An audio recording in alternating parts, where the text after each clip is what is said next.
Ils sont 49 à avoir été sélectionnés par les autorités américaines pour être relogés aux États-Unis.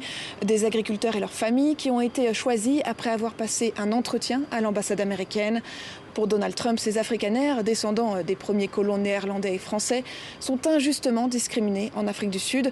Et si le gouvernement ici ne s'est pas opposé au départ de ces familles, il continue de dénoncer des allégations infondées. Comme je l'ai déjà dit précédemment, ils ne peuvent fournir aucune preuve de poursuite judiciaire ou de persécution car il n'y en a pas.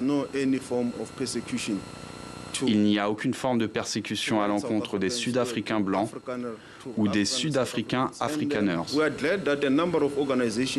Et nous sommes heureux qu'un certain nombre d'organisations, même issues de structures Afrikaners, aient dénoncé cette soi-disant persécution. Ronald Lamola n'est pas le seul à s'insurger.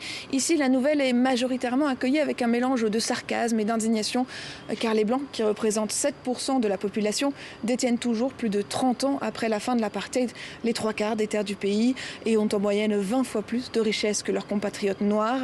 Les quelques centaines d'Afrikaners qui souhaitent devenir réfugiés aux États-Unis pointent du doigt la forte criminalité, les programmes de discrimination positive ou de redistribution des terres, des dénonciations qui ont trouvé écho auprès de Donald Trump et d'Elon Musk, lui-même sud-africain, au point de faire de ces Blancs une exception dans le cadre du gel du programme d'aide aux réfugiés aux États-Unis.